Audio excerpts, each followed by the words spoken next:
ലോകത്തിലെ സമ്പന്നരുടെ പട്ടിക തയ്യാറാക്കിയാൽ നമുക്ക് പരിചയമുള്ള ധാരാളം ആളുകളുടെ പേരുകൾ അതിൻ്റെ അകത്ത് ഉൾപ്പെടും. ധനം മാത്രമല്ല സമ്പത്ത്.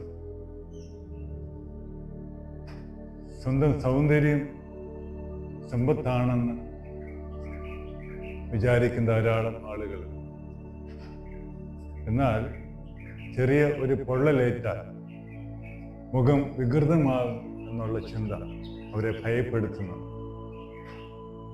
ആരോഗ്യം സമ്പത്താണെന്ന് വിചാരിക്കുന്ന ധാരാളം ആളുകൾ. എന്നാൽ ചെറിയ രോഗം പിടിപെട്ടാൽ ഒരു മരുന്നുകൾക്ക് അടിമകളായി മാറുന്നത് നമുക്ക് മനസ്സിലാകാനായിട്ട് കഴിയും. വിദ്യാഭ്യാസം സമ്പത്താണെന്ന് ധരിക്കുന്നവരുണ്ട്. എന്നിട്ടും ഒരു ജോലി ലഭിക്കാതെ നിരാശരായി പോകുന്നു. ധനം തന്നെ സമ്പത്താണെന്ന് വിചാരിക്കുന്ന ധാരാളമാണ്. എന്നിട്ടും കടം കയറി അവർ പാപ്പരായി മാറുന്നു. അങ്ങനെ നോക്കുമ്പോൾ എൻ്റെ മനസ്സിൽ ഞാൻ വിചാരിച്ചിരിക്കുന്ന യാതൊന്നും എന്നെ സമ്പന്നനാക്കുന്നില്ല. പിന്നെ ആരായിരിക്കാം സമ്പന്നൻ? ദിവ്യമായതിനെ ഉപേക്ഷിച്ച് ലോകത്തിന്റെ പിന്നാലെ പോകുന്നല്ല സമ്പന്നൻ. നേരെ വിപരീതമാണ്.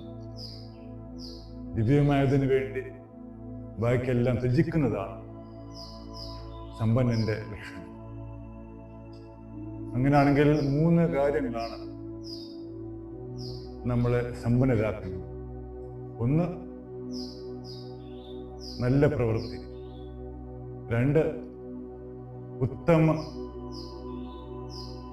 വിചാരങ്ങൾ. 3, ആത്മസംസ്കാരം.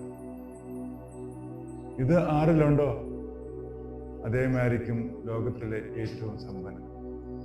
അതുകൊണ്ടാണല്ലോ തല ചായ്ക്കാൻ പോലും ഇടാതിരുന്നായ പാപ്പരായിരുന്ന നസ്രത്തുകാരൻ ലോകത്തെ കീഴടക്കിയ ഏറ്റവും ഉത്തമനായി മാറി.